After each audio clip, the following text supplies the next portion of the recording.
Well, hello, Facebook. I just had a really incredible week, one of the best weeks of my life, and it got me thinking a little bit about some of the things that maybe Grand Prairie needs to do a better job of. And what it was a spontaneous summer camp. Now you might notice I'm looking a little bit scruffy. You might notice for the first time in my campaign, I haven't been very active online for about a week. And the reason for that was because of an opportunity that came up last week. I work for an organization called Young Life. We're a youth mentoring organization, and part of what we do is summer camp. And what's cool about our summer camps is we don't just send random kids to our property. Us, who are Young Life leaders, who are adult mentors back home, we say to our kids, hey, part of being a Young Life leader is I go to camp for a week, you should come with me. And so when kids go to camp, they're in a cabin with their adult mentors from back home and with other kids from their schools. So summer camp, it's a big part of our year-round program. Well, right now, there's some things going down in southern BC with wildfires and all of that, and that led to one of our summer camp weeks being canceled. But in Young Life, we never give up on kids. And when I heard about that cancellation, I knew that we can give up on giving these kids the best week of their life.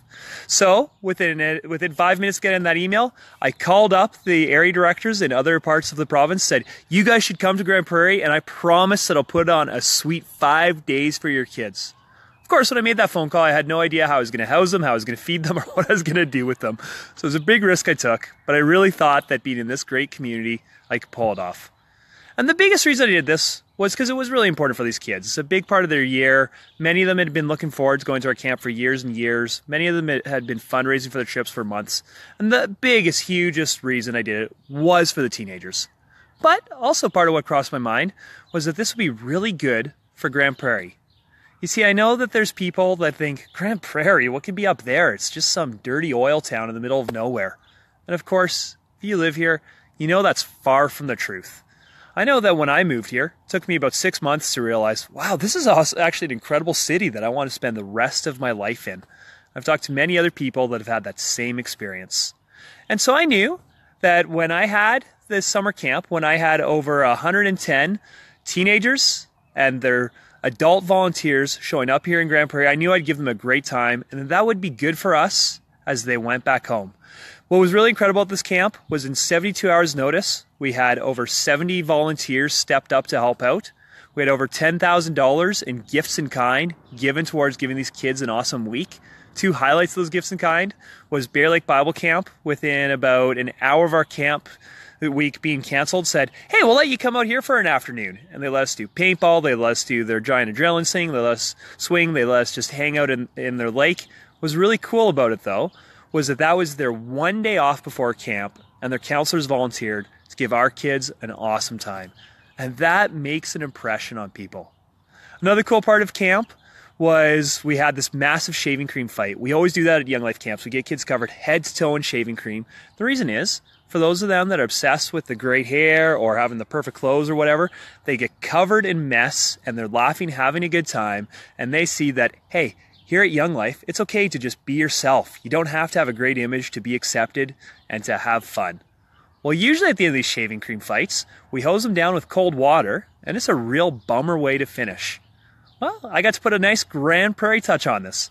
That is, we have hot water trucks available. So thanks to a few local companies, I was able to come and hose them down with warm water, which was a nice, cool little just Grand Prairie touch. And you know, as amazing as I was having this week, I had two things said to me again and again and again. I had a bunch of people say, I never expected there to be this much good things to do in Grand Prairie. Or, hey, Grand Prairie is actually kind of a pretty place when you get out and about it. Or, wow, I'm really surprised by how much fun it is here. I also had a lot of people just comment on how incredible the people are here. I really think Grand Prairie is a great place to live, and I think we have to do a better job of sharing that. So I'm excited that I got to be part of sending over 100 people home with great stories. Now here's why I think this is important. It's important because tourism is a big growth industry, and maybe when people are going home with stories like this, we'll get some tourists coming in and spending money here. But even more than that, it's important for our industry. We really need quality people to say, yeah, I'll come up and I'll work in Grand Prairie.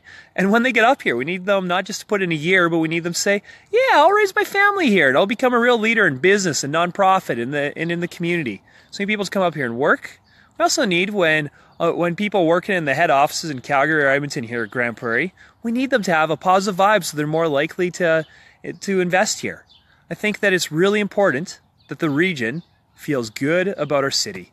And so I know something I'm going to be thinking about over the next couple weeks, and I'd love to hear your ideas, is how do we do a better job of this?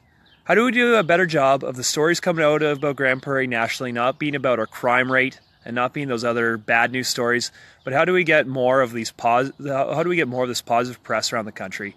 And how do we make sure that we're an attractive place for people to come to work, to live, and to play?